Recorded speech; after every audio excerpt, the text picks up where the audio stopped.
Iran ಮತ್ತು Israel ನಡುವೆ ಸಂಘರ್ಷ ತಾರಕಕ್ಕೇರ್ತಾ ಇದೆ. 9ನೇ ದಿನಕ್ಕೆ ಕಾಲಿಟ್ಟಿದೆ ಇಬ್ಬರ ಕಾದಾಟ. ಘೋರ ಹಂತಕ್ಕೆ ತಲುಪಿದೆ ಇಸ್ರೇಲ್ ಮತ್ತು ಇರಾನ್ನ ಸಂಘರ್ಷ.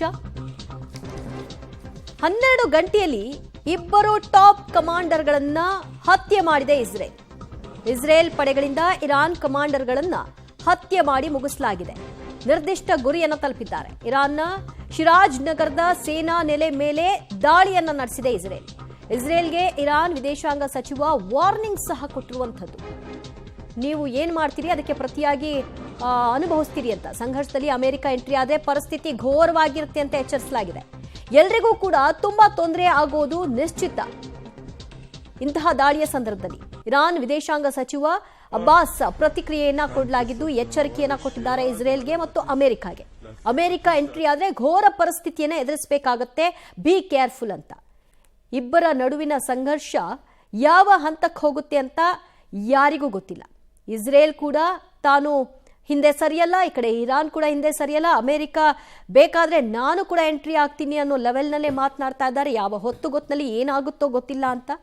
ಈಗ 12 ಗಂಟೆಗಳ ಒಳಗಾಗಿ ಇಬ್ಬರು ಇರಾನ್ನ ಟಾಪ್ ಕಮಾಂಡರ್ಗಳನ್ನ ಮಟಾಶ್ ಮಾಡಲಾಗಿದೆ. ವಾಯುನೆಲೆಗಳು, ಎಲ್ಲೆಡೆ ಪರಮಾಣು ಕೇಂದ್ರಗಳು ಎಲ್ಲವನ್ನು ಕೂಡ ಗುರಿಯಾಗಿಸಿ ಉಡೀಸ್ ಮಾಡ್ತಾ ಇದ್ದಾರೆ.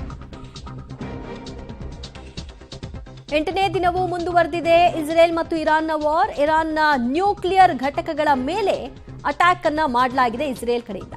ಇಸ್ರೇಲ್ ದಾಳಿಯಲ್ಲಿ 430ಕ್ಕೂ ಹೆಚ್ಚು ಜನ ಸಾವನ್ನಪ್ಪಿದ್ದಾರೆ. 3500ಕ್ಕೂ ಹೆಚ್ಚು ಜನರಿಗೆ ಗಾಯವಾಗಿದೆ. ಇರಾನ್ ಆರೋಗ್ಯ ಇಲಾಖೆ ಈ ಕುರಿತಾಗಿ ಮಾಹಿತಿಯನ್ನ ಕೊಡ್ತಾ ಇದೆ ಏನಾಗಿದೆ ಅನ್ನೋದನ್ನ. ಜೂನ್ 13ರಿಂದ ಇರಾನ್ ಮೇಲೆ ದಾಳಿಯನ್ನ ನಡೆಸ್ತಾ ಇದೆ ಇಸ್ರೇಲ್.